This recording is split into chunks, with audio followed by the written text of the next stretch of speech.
Ladies and gentlemen, welcome to Insurance Town. I'm the mayor, Heath Shearon, and the host of this podcast. Glad you're here hanging out. I got my main man, Jacob Bolton, hanging out with us today, and I know you're going to love this conversation. I know I did. This episode is sponsored by my friends over at Smart Choice. Guys, the fastest growing agency network, hands down. They have won awards this past year, yet again, Inc. Power Partner with the Triad Business Journal, with, Insurance Journal, with Insurance Business. They've gotten all kinds of wonderful awards for Fast 40, Fast 50, top agency partnerships. 10,000 agencies work with them. Over 150 carriers they've got. They've got 3,000 programs.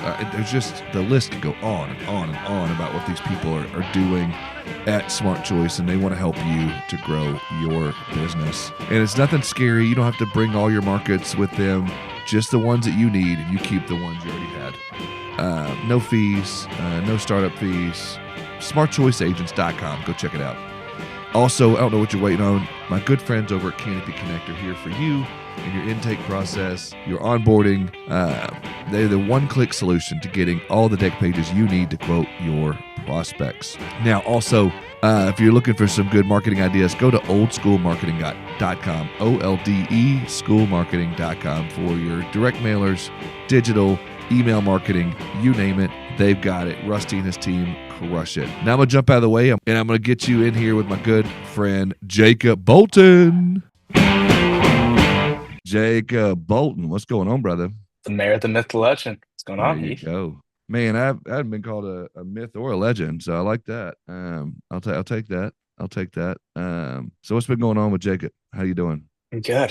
Yeah, just been getting through the year. It's kind of crazy, right? Yeah. Maybe it's just me, but it felt like summer just started a handful of weeks ago. And now And now we're at look Christmas up and it's almost. November. Yep. It's crazy.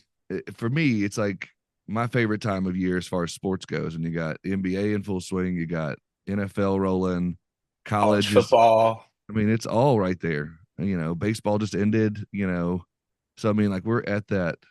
We It's were a at good that time. peak time where you had all that overlap with Dude. basketball, football, baseball, soccer, Yeah, hockey. dude. Good time to be a Unreal. sports fan, that's for sure. Unless you're, Jacob and Heath, when you're Browns and Titans fans, then it's kind of tough. Then it's tough times. Yeah, it's tough times. All right. So one of the things I found out about you just a little bit ago is, I am too. I'm a LeBron guy. I'm not gonna lie. And you are too. I gotta ask though, before we get into insurance talk, what, seriously, Bronny gets like 2 buckets in college, plays like maybe 5 minutes, and he's a draft pick. And I don't know. I think I'm a fan of LeBron, but I don't like the whole Bronny James thing. I just don't. But I'd love to hear your thoughts on it. You feel a little bit of nepotism going on with Yeah. I'm not gonna hate. I'd love it for my son too if I was in the same boat. But I just yeah. I did think it was funny that when he scored his first 2 points, they had this article that came out that him and LeBron were the highest scoring father-son duo ever in NBA. And I'm like, dude's got 2 points. But it's a true story. It's technically a fact. It is technically a fact. That's hilarious. That's a good fun fact. That can definitely Yeah. pull that out every once in a while. Oh yeah, because nobody would guess those two. It's just And that city. You look at across the country. What are the big cities to play in? You got LA, yep. New New York, York. Yep. Boston. It's tough to survive, in those It cities. is. That's why, again, I like the small market teams too, though. But and again, you and I have worked for the same company before, and I got an opportunity a couple of times now to go see the Nuggets play, and I gotta say I'm a fan. It's They're fun hard to not to watch. like Joker, dude. With the dad bod and just so good. Like you're like, why this Against the guy grain. shouldn't be When good? you look across the league, Yeah. he doesn't check any of those same boxes. No, and yet night after night just crushes. I saw this stat, I think yesterday or the day before, but the Nuggets, efficiency wise, are the worst team in NBA history when Joker's off the floor, and efficiency wise, the best team in NBA history when he's on the floor. Dude, When you that's a talk good one about too. impact. Yeah, that's a good fun fact to know too, man. I like it. fun facts about the NBA. We're not talking insurance today. We're just going to talk NBA. I'm No, just just fun facts. NBA fun kidding. facts. From that, take me a walk down memory lane from, your time at Eastern Michigan. No, right? Eastern Michigan to Hmm. where you are now. Talk to me a little bit tell me about Jacob. Well, yeah, it definitely, kind of going back to your question, did I see a future kind of past or further than collegiately?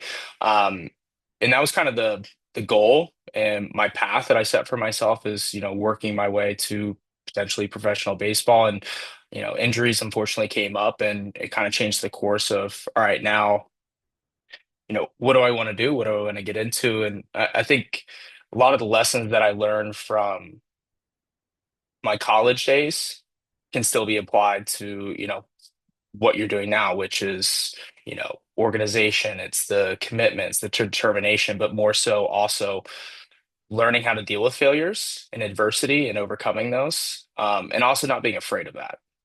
So I think it really helped mold, me as a professional coming over into, the insurance space. And I think we can all say that didn't really you don't really see yourself getting into insurance, especially, early on, and you just end up in insurance, but you fall in love with it. Because I think um, there's a lot of fun in the process, right? Of growing and, you know, driving forward and overcoming those obstacles. And yeah, I think there's a lot of parallels, between the two. Yeah, I would agree. As someone who's spent, I feel like my entire life in the insurance industry, being second generation, I get it. I tried to get out of it. It just sucked me back in. It was something I had to do and wanted to. And so now 23 years in, I love the industry myself. And, I've tried to take the path of, trying every angle I can, own an agency. I've been a producer at an agency. I've done the carrier route, I've done the marketing route, now, doing more of like content creation, podcasting, whatnot, but every aspect. And now, working for the largest tech company in the industry, I'm learning a lot about that side of it, the tech side. And so, I just, from every facet, I keep looking for something I don't like, and I love it. And the industry is such a vast industry for someone with ADHD like myself. You can't get bored in it. No, you can't. There's so many rabbit holes that you can fall down. It's 100% fact. And the only thing I haven't gotten into, which I don't think I ever will, is the claims. Going to work in a claims department just because I don't think I can handle it. I just think seeing that, but I know that basically our industry is worthless until you hit a claim. In certain situations. I mean, that's what you buy insurance for, is for situations. So that's the only industry or area of the industry I haven't gotten into. But you've spent what 3-4 years now on the tech side, the insure-tech side of Mhm. things. And obviously you and I met when you were at the Big Orange with me. And we got to do some traveling together and hang out a little bit. And so We did. I'd be interested to know, like, from your perspective on that, a little bit about, why the insure-tech side? Why is that such a important factor in the industry? Well, I was going to say that it's very unique, especially for you to have so many different perspectives of being on the insurance side, on the technology side, on the carrier side, and to kind of answer that question, I think technology is a scary topic, especially in the insurance space, because there's a lot of unknowns. Yeah. And I think it's cool to see, how technology can kind of bridge the gap. Because if you look at the insurance process, you have on one side the carrier. Everything comes from the carrier down to the agency. You can look from the agency all the way down to the carrier. The way that that information gets between the two is technology. And so Yeah. thinking of it from that perspective, it's helping agencies understand what technology is helpful for their agency, what might not be helpful, because every agency is different. And I'm sure you've seen that, better than anybody being on the insurance side is you could have a lot of, commercial shops or personal shops, but they all do things differently. They have different processes, they use different, technology. And I think it's piecing that puzzle together. But there's a lot of unknown in that middle ground, which is where technology falls. Yeah. And what I think is cool is, talking to you again, I'm the old guy in this conversation and been around this a long time. And you coming into it, has it been 4 years now? Has it been three? I can't remember, but Been four, yeah. yeah. So until the time when you came in, really, insurance was always seen as like that industry that was 10, 15, 20 years behind every other industry. And technology, especially in the technology space, just because of that fear of the unknown, or you could call it the pale male and stale kind of attitude of Hmm. like, it's a lot of, for lack of a better word, a lot of the more experienced elder statesmen, a lot of boomers, maybe. I don't know what you could call it, but, the industry was ran, and it still is to a certain degree by an older sector of the insurance or the world for that matter. And since I blame it a lot on COVID, and I say blame, but contribute a lot of it to COVID and to the pandemic. Now all of a sudden, over the last 4 or 5 years, we've really like It's sprinted. booming. Hmm. Yeah. Um, and so for someone coming into it, did you, I guess my first question, and I just thought of this. So did you know kind of the history of our industry and like being so far behind before you got into it? Or you just came into it like, holy crap, I'm in an industry that's like booming with tech and this is great. I had no idea Yeah. how behind, in some areas the insure space was, or insurance space was, but no, I had no idea. I I thought I was just joining a tech company, and we we were in the insurance space, but I had no idea about the Yeah. intricacies. Yeah. And knowing that now and learning a little about history, does that change the way you think about it and help you understand a little bit more of where these people are coming from? Oh, absolutely. And I mean, if you really look all the way back, insurance is intertwined into every facet of our world. Everything that we do, everything that we buy, everything that we use is backed up by insurance somewhere. Sure. And so how important these, independent agencies are you know, to the insureds, we're all insureds here, but how important the independent agent is, it really helps you appreciate, what the independent agency does, or even the captive agency at the same time, Yeah. because you are there for the insureds at you were talking about claims at their worst times, helping them Yeah. get through that process and, you know, teaching them, hey, when a claim happens, this is what to expect. This is typically how the process goes. Because I don't even know what a claims process fully looks like, through and through, let Right. alone somebody that doesn't work in this space. Yeah, and to your point, our economy, revolves around insurance. You can't buy a business without insurance. Can't buy a car without Hmm. it. You can't.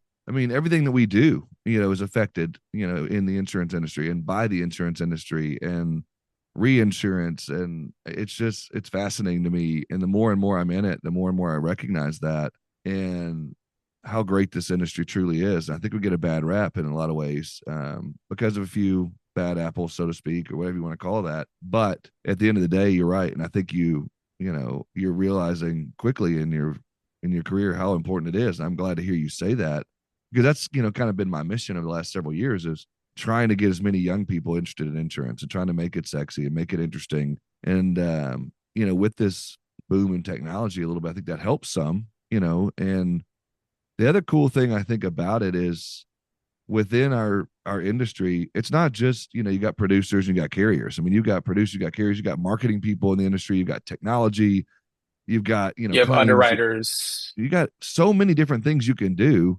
And you don't have to ever even sell a policy, or you don't have to ever be on that carrier side. You can, not know the first thing about insurance and be in the industry and be involved in the industry in some sort of capacity. And I think that's fascinating to me. I don't know there's a lot of industries like that. Maybe law. Maybe. I feel like law and insurance kind of go hand in hand too at the same time. Yeah, I agree. I mean, like, if you want to be a mechanic, you got to know something about cars. If you want to be a doctor, you got to go to med school for a million years. If you want to do, I don't know, anything, you've got to understand, if you want to be a service contractor, you got to know about electricity or about HVAC or plumbing. You got to, I mean, our And industry, you don't, everything that you just mentioned, you have to be insured. 100%. You have to be covered. It's crazy. I love our industry. And so, that being said, how do you see, you know, technology helping agencies right now in this space to survive? or not even just survive, but thrive in this current place, the current market we're in? Absolutely. Yeah, I mean, that's the $1 million question. I don't think that there's really a silver bullet, Yeah, going back to the statement of every agency is different. So it's not a blanket statement of, hey, these, yeah, types of solutions or this technology will put you in a, better spot. But I think the misconception with technology is that if you have one, two, or three tools, you're good to go. You need a lot more than that because each piece of your technology has a specific focus or, why it's in your, for example, management systems, that's your record of truth. Everything yeah, flows into the management system. Going back 20 years, you had filing cabinets or rooms full of filing cabinets that you have to sift through all those paperwork. I mean, I can't yep, imagine how many hours people would spend, going through that. So you have a management system, but we all know that you need other tools like raters, CRMs. And so we're yeah. seeing that so many pieces of technology are popping up because you're having to piece the puzzle together and almost have that full ecosystem where, hey, we use this for this. We have this billing system. We have this management system. We have this phone system. It's not a one size fits all. It's not a one tool fits all. It's, hey, this tool does this tool does this, and how can I piece that together so it's all connected? Yeah, and I think if I'm talking to agent, most of your work has been on the agency side, and I spent a lot of time on that as well. When you're talking to whether it's your customer service people, your claims people, or your sales people, these tools, again, our industry for so many years was afraid of tech because it was going to replace the humans. Yeah, exactly. That's why the whole, hey, we're afraid of tech because what's going to happen to our job? What's going to Yeah. happen to me? And I've always been this firm believer, even before my time here at Vertifor, has been trying to help people understand that it's not here to replace, but enhance and to help you make your team better and all these things. And then I come here, to Vertifor, and I'm realizing more and more that I've aligned myself with a team that believes the exact same thing. And I know you're no longer there at Vertifor, but I know you didn't leave necessarily in bad. I know you have good place in your heart for them, and everything's all good there. And so coming from that space of that enhancement, what did you work, or with the agencies you worked with and whatnot, did you see that firsthand with, I know you worked with the agency Zoom side. So, I mean, you had to have seen that firsthand as far as some of the examples or some of the things that you saw with helping the teams get better. Absolutely. And It, so it, go ahead. no, no, go ahead. No, I was just going to say, so, let's just go, most of the time, the agency Zoom, I would imagine was used in your situations that you sold and talked to about it was in your demos that you did was more the sales cycle, correct? And working through some of those types of things. Talk to the audience a little bit, not necessarily about agency Zoom, but just about technology in general, helping with the sales cycle, whether it's, and again, it doesn't just touch the producers. It's also a help with the customer service reps or the account managers, things of that nature as well, correct? Oh yeah, absolutely.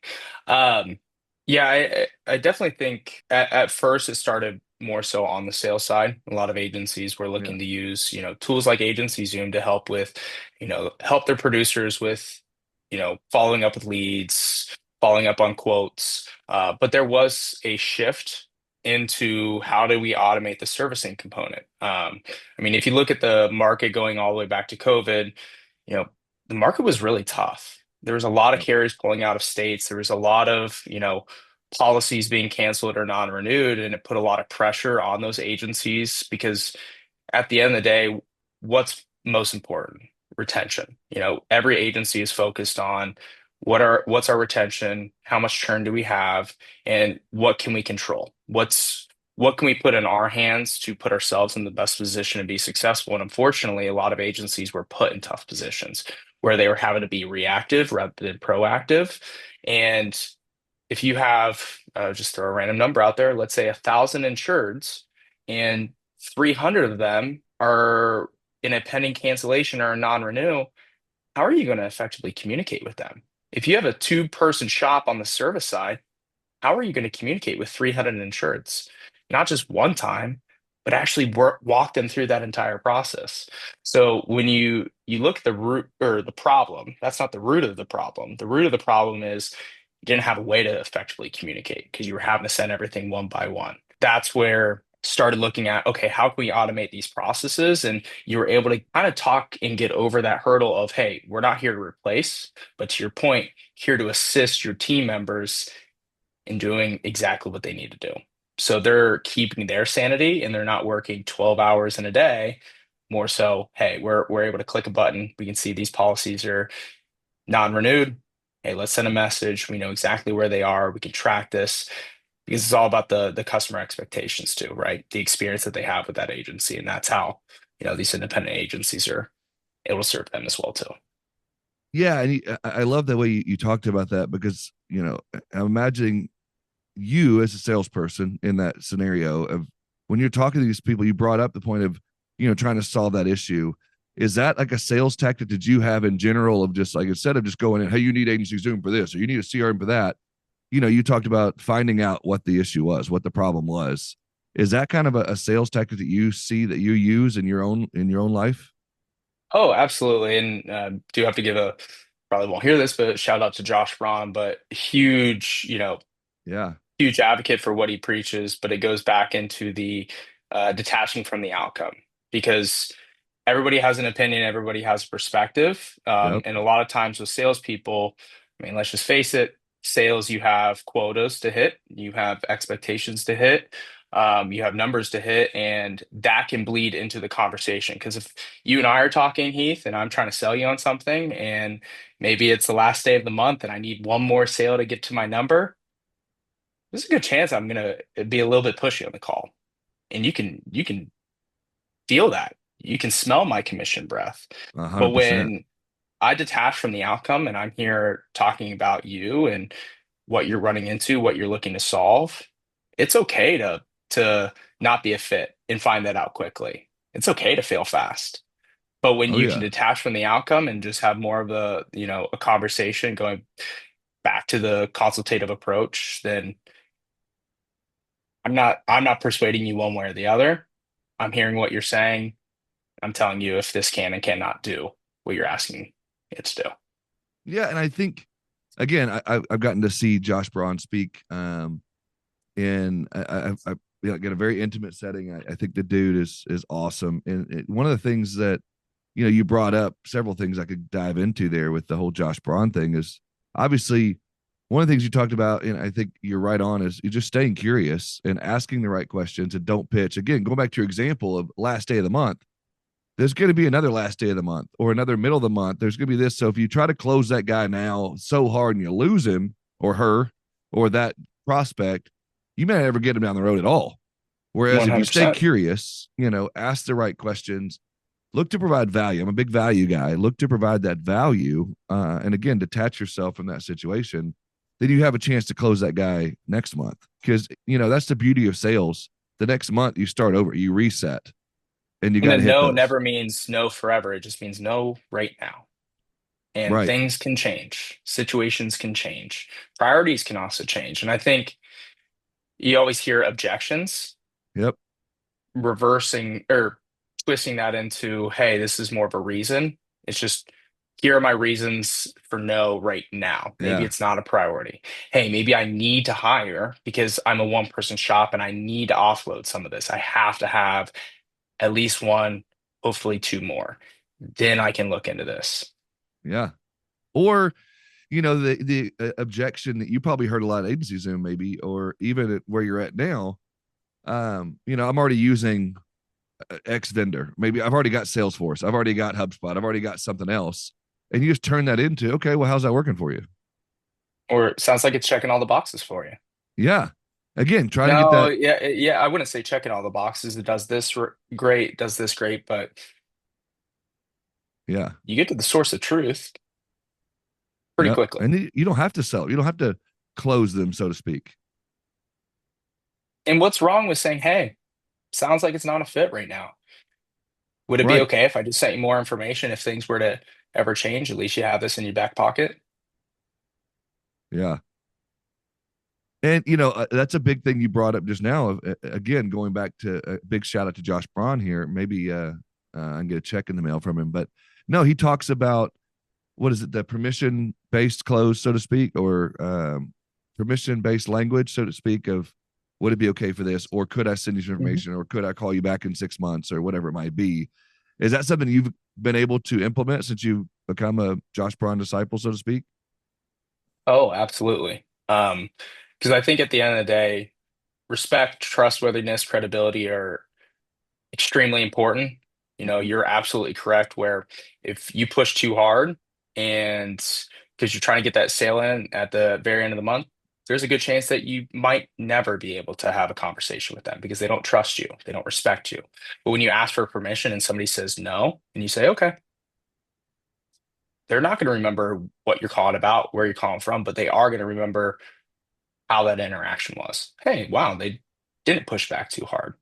Hey, I said no, and they respected it. If I call you in 6 months and I ask that same question, hey Heath, this is a cold call. Understand if you want to hang up. Could I have 30 seconds? Yeah, You might say, yeah, you got 30 seconds. sure. So, okay, you and I are obviously in two different generations. You may be two generations away from me. I don't know your age, but would you say that that is a different type of issue with your generation or with a younger generation coming in of and this is just my thought process, but I would feel like the next generation, the younger generation coming in, maybe not be as they're not as pushy in sales, or they're not as close, I should say close minded because that sounds like closed minded, but like that closed mentality, commission Outcome breath. focused. Yeah, I just feel like that generation is not as much of that, but maybe I'm wrong in that, and maybe you do see this next crop of young people coming in, or younger producers, or younger account managers coming up of being that pushy salesperson. I feel like that was more my generation and beyond. But am I wrong in that? Do you still see some of that, like desperation and got to close now? It's end of the month kind of the mentality. Yeah, I haven't quite seen a difference with the younger Okay, generation, older generation. I think it's it's still there. more times than yeah, it's still there. And I think when you look at I'm not calling any particular sales organization out, but when you look at just a sales organization, a lot of times when you have sales reps, you have a sales manager, director, whatever you may call it. It's putting that And pressure on them. right. And oftentimes that pressure is getting put on the sales manager or director from whoever they report to. And so it's kind of a downward approach onto the sales rep where they're feeling the pressure because they have to hit their quota, because they have to hit their quota Yeah, to hit the quota for the director, and it goes all the way up. And uh, the problem that people run into is they love outcomes, but they don't love the process. And yeah, if you want the outcomes, you got to love the process because there's so many learnings throughout that process that if you don't want to go through that, you're you might luck, a blind squirrel finds a nut every once in a while. You might luck into the outcomes, but you have no yeah. idea how you got there. Right. So would that be your advice to younger producers, account managers, younger professionals, so to speak, who struggle with letting go of that, have to close every deal, or that need to close every deal? 100%. I think a really good analogy is um, maybe you're a dog lover, maybe you Yeah. don't love dogs, but let's say you're not a dog lover. Let's say you're afraid of dogs and you're walking down the street and you see somebody walking their dog. It's a pit bull.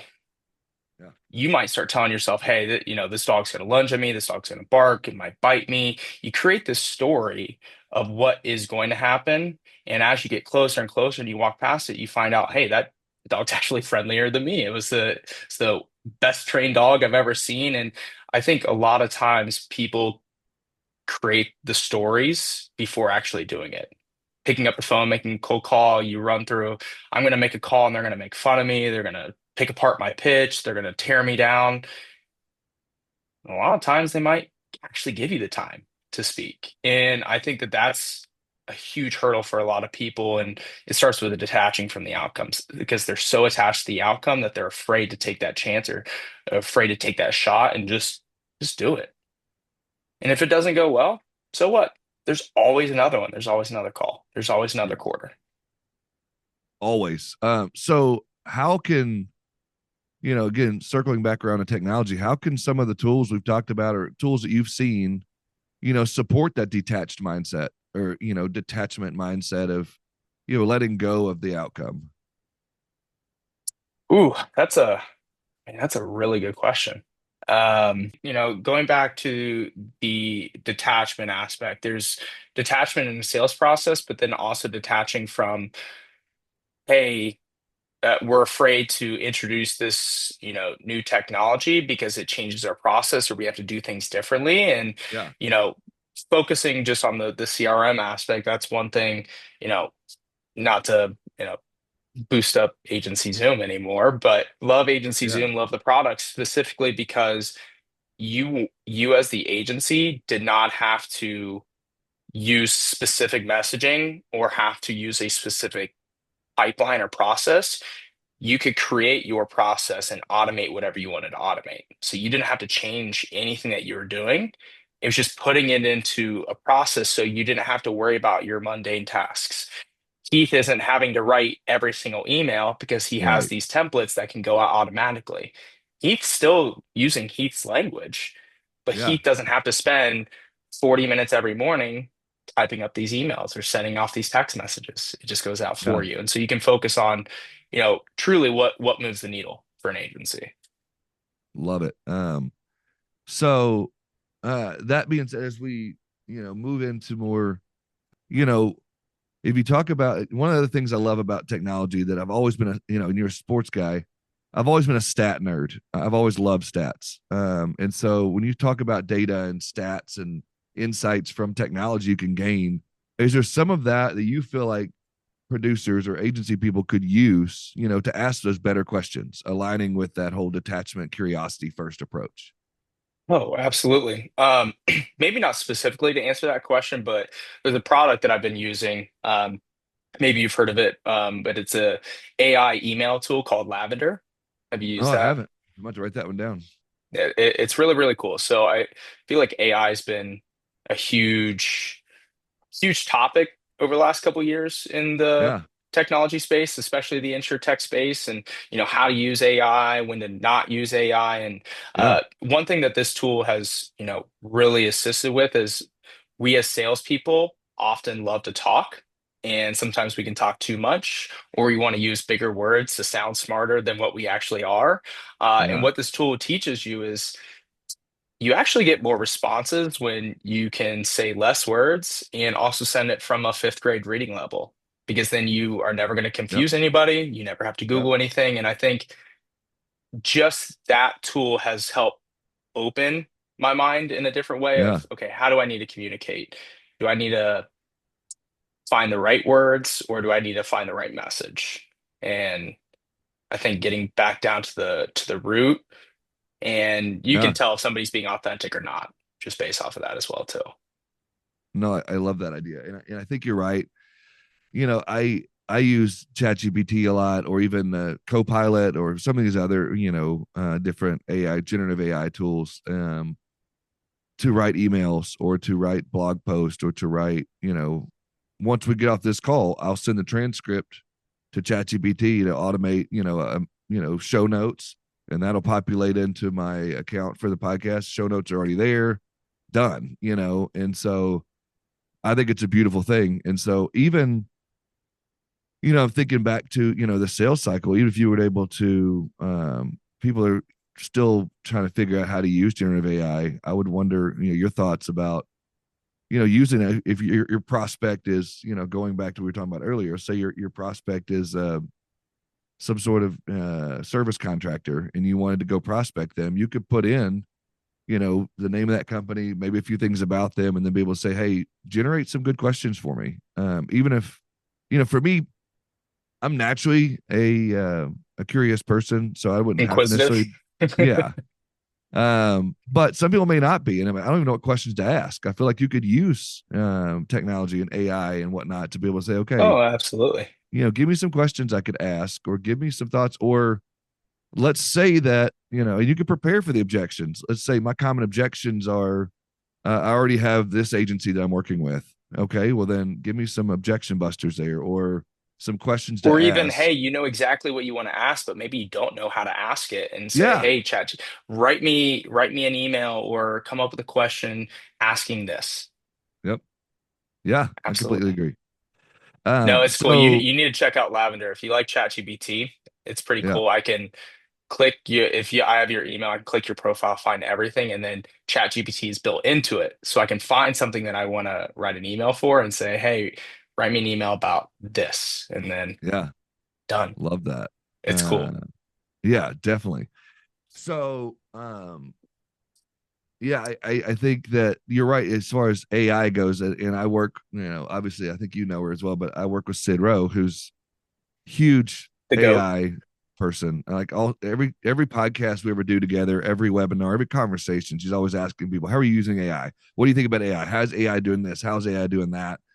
Um, and obviously, it's a AI is not going anywhere. Obviously, it's going to be here forever, and it's going to continue to Ever. evolve. And Hmm. it's not. So those that, if you're listening to this and you haven't really gotten into, think it's a fad or it's going to go away or it's trendy, no. I mean, it's here forever. And so you being in this space, and this has been your entire career here.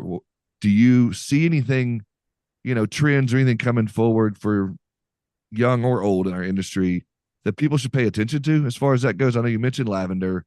We've talked about ChatGPT a little bit, which has kind of been talked about a lot. But do you see any other kind of trends or anything else we should look out for or that you're Oh, seeing that yeah. are cool? Absolutely. I mean, AI is very similar to just the word technology Yeah, 20 years ago, where it's that fad, that hot topic. AI is not exactly what everyone thinks it is, where it's this crazy machine robot that's, going to take over your entire agency and all of your It's baked into every single little tool that you use, all the way down to, hey, we're on a call, we're on a podcast, whatever it may be. You're using AI to have that transcripts to be able to generate summaries, which can then be plugged into a CRM to generate tasks. So you say, hey, I need to send them, the carrier list. Hey, I need to send the contract over, whatever it may be. It's able to pick those things up in that conversation that could have taken you 20, 30 minutes to come up with afterwards. Hey, here's yeah, all the bullet points. Here's the summary. Here's all my tasks that I need to do. Instead of taking 20, 30 minutes to do that, it's done in 20, 30 seconds. yep, And you can focus on what you need to do rather than the mundane tasks. So AI is going to be in every facet at some point, whether it's quoting, whether it's, the reshops, a little bit about, kind of what we do on the servicing aspect, or, hey, maybe down the road, management systems are going to be able to see, hey, it picked up, this specific policy with this specific, rate increase. Let's automatically throw this yeah, into, rating I mean, it's going to be a spider web. Let's just say yeah. that. So do you? I was at Indie Tech this past. I guess it's been a little bit now. With a guy named Sean. You may know him. I won't say the last name, so I'll butcher it. But I think you may have worked with him at Agency Zoom. Hmm. But I was doing some man on the street type interviews and whatnot, talking to people about how they're using AI or ChatGPT or using different tools or whatever now in their daily life or what they would automate. Well, I forgot what the question was, but he said, when he leaves the gym, a lot of times he goes to the grocery store and does his that, but he has programmed his, ChatGPT or whatever with the layout of the grocery store and said, I only have a few minutes. Could you tell me how I can get these 20 items as quickly as possible? And it'll Here's path my grocery list. Tell me my path that I need to go. Done. on. I was like, such a simple use, but it would save me so much time instead of roaming around. And I do that so often. I know the grocery store like the back of my hand because I go all the time. But even still, like he know, okay, it'd be quicker for you to go this route here, because I always, as a kid, grew up. My dad taught me, start on the outside and then go in because you get all your fresh fruits and vegetables and get your milk and all your dairy and all that kind of on the outside, and then the inside's all the crap you don't necessarily need necessarily. But this guy has it programmed out of like, okay, go here first, here, then here, so it saves him so much time. And he said, you can plug it in any city you're in, any grocery store you go to. Most of the time, they could find that layout and do that. It was just unbelievable. Absolutely. I was just at the NetView Spark conference in Yeah. Cincinnati the other week, and one of the um, I forget who it was, but one of the agencies was talking about how she uses AI alongside of agency Zoom, where she will say, "Hey, write me a full automated sequence for this type of pipeline. And it's going to have the stages, what type of messaging, email, Uh, text, whatever it may be. And then there's your blueprint. And then you could say, okay, write me an email for yeah. this, write me an email for this. And instead of spending days or weeks on creating this, it took them a day, maybe two. Yeah. It's just it's shortening the time it takes you to do a task 100%. so you can do more. 100%. And one of the other examples, I don't know if you know Nick Berry, but he works for Canopy Connect. Great guy. But I asked him the same question. He was saying, I wish I could have some way that I could have automated to buy my wife's presents, because she always, Christmas time or holidays of some sort or anniversaries, birthday. I never know what to get her. And she was like, he was like, if you think about it, your phone's listening to you. Maybe you have an Alexa, maybe you have this or that. If I could find a way to collect all that information, because here's my wife, talking about this or that, and just give me a list. Okay, Nick, here's what you need to do, and then go further. Go ahead and go on Amazon and buy it or whatever the store is. Send it to my house, gift wrapped and everything, and all I got to do is give it to her. Be unreal, and I'm sure one day that will be able to happen. I use this one tool, Gong. I don't know if you've used it, but it Yeah, records like all of your meetings, all of your conversations, but you can type in one word. And every single time that word has been brought up, it will pull up the meeting, exactly when yeah, it was, who was saying what. It's incredible. unreal. And I could sit here and rap with you on that kind of crap all day, but I shouldn't say crap, but cool stuff. But talk to me. You're at a company called Adapt API now, and I've been able to kind of watch them grow over the last couple of years. I don't know how long they've been in existence, but you being there now, tell me a little bit, or tell the audience, I guess you should say, a little bit about Adapt API. What made you decide to go there, and a little bit more about it. Yeah, no, I can't say enough, about the team at Adapt. When you ask why I'm with Adapt API, it's truly the people. And not only that, but also solving a real problem. Not focusing on one specific tool, but I think we can all look across the technology space and you can find certain tools that have five, six, seven different competitors.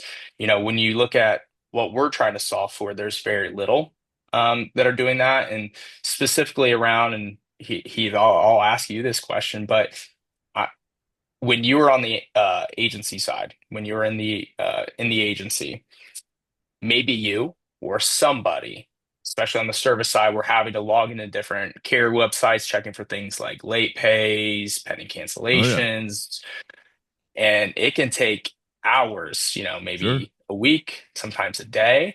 And when you look at all of that work that's being done, that is just to get you to point zero, which is now that we know, can we be proactive or do we have to be reactive? Yeah, And 100%. agencies are trying to be as proactive as possible. And it is nearly impossible for you to be proactive when you have no idea what's going on. When it's a needle in the haystack, you don't know who's been late, Yeah, what policies are canceling, and agents are getting stuck in the crossfire of the insured getting a letter from the carrier saying, "Hey, your policy canceled," and then calling you and be like, "Keith, what's going on? Why did my policy cancel?" And this is the first you're hearing about it. yeah. It's a real problem, and that's what I mean, we help. it sounds like, sorry to interrupt you, but it sounds to me like, and there's a reason why, go back to NFL a minute. Peyton Manning's my favorite player ever. I don't know if you were, ever got to watch him play or anything, but he could step up to the line of scrimmage, scan the defense really quickly, and he could call an audible, figure out within a matter of like literally seconds. Okay, here's the issue. They're going to be coming here. They're coming here. He's covered. He's going to be covered. He knows 5 minutes down the road what's going to happen, so he could call a quick audible. And it sounds like that's a little bit what Adapt API is, what you're saying, is able to Yeah. do. I mean, right now it's like agencies are Peyton Manning, but instead of being able to see, what's going on and calling those audibles, it's like their eyes are closed until the center Yeah, snaps the ball, and then they're having to exactly. react. And at the end of the day, it's not the agent's fault that a policy canceled or that the insured missed the payment. But going back to the customer experience, expectations, as well as just knowledge on the process, I mean, it's not the agent's fault, but they often get blamed, for that. And when you're looking at the cost of acquiring a new, client versus retaining one, I forget the exact number, but I want to say it's 20 some times more expensive to acquire new business. So there's a Yeah. huge emphasis on the retention piece, and agencies are kind of behind the eight ball on that because there's a lot that downloads, but there's also a ton that doesn't. And finding that problem set. So how is Adapt API doing? Like, what if a customer wanted to learn more? Like, what is What is Adapt doing? Like, how do they do it? Or what are they doing? Not without giving away secret sauce or anything. What you know, what can they look forward to? What would they be calling you about? What kind of questions should they even be thinking about? How would you uncover that need for Adapt API? Yeah, I mean, if an agency has staff or even VAs for that matter, spending hours logging into the carrier websites, checking for these things, pulling those reports, grabbing those documents, just to put it into the management system to start that process, what Adapt's able to do is instead of a human doing that, we have software that automatically does that for you, and we'll give you that report every morning. Or better yet, if we're able to connect, we'll put it right into your system. So that process has already begun faster than it even took you to log into one carrier website. And kind of going back to the theme of this conversation of technology is not here to replace, it's here to help your staff. Ask yourself the questions. If your team or VAs did not have to spend time going into those sites, what would you have them do? What could they be doing? Would it Yeah. be communicating with the insureds? Would it be, you know, it could be, a lot of different reasons, but there's a lot that's happening that technology can take off your plate and keep your sanity.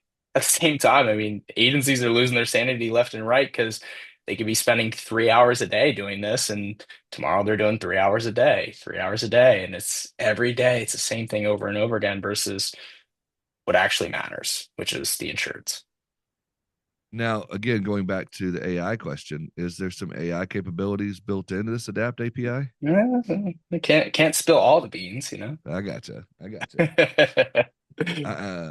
Yeah. So if people did want to, either book time with you, learn more, being a sales guy there, how could they contact? What's the best way of finding more about Adapt API or to get in touch with you or anything like that? Yeah, I mean, should be able to find some time directly on our website or, reach out to me. I'm on LinkedIn. Jacob Simon's on LinkedIn. I mean, just reach out to us. Happy to find some time or, even on the Vertifor side too. There's a lot of, if you want to contact your rep, I'm sure they could easily, help get in contact with us. But if that is a real problem, happy to see if this would be a fit, be able to solve those problems. Awesome. So I'm assuming that you guys have a wide variety. If you want to tell the Insurance Town listeners, like, are they, I guess, integrated with just about any of the systems or any carriers or things like that? Any carriers or any systems? Any Very good system? question. Any systems? Yeah, we're growing that. Should have, Yeah, some bigger one, or I shouldn't say bigger ones, but newer ones coming yeah, down the pike here soon. But we do, connect directly with, AMS 360, Sagita, WorkSmart, HawkSoft. So especially for the Vertifor community, yeah, definitely have those integrations because now this can be part of that process. yeah, Because at the end of the day, you want your management system to be your record of truth. And if you have humans entering that information, as diligent as you may be, mistakes are bound to happen, and you want that your data to be as clean as possible. And so this can be the entry point rather than manually doing it. I like it. Find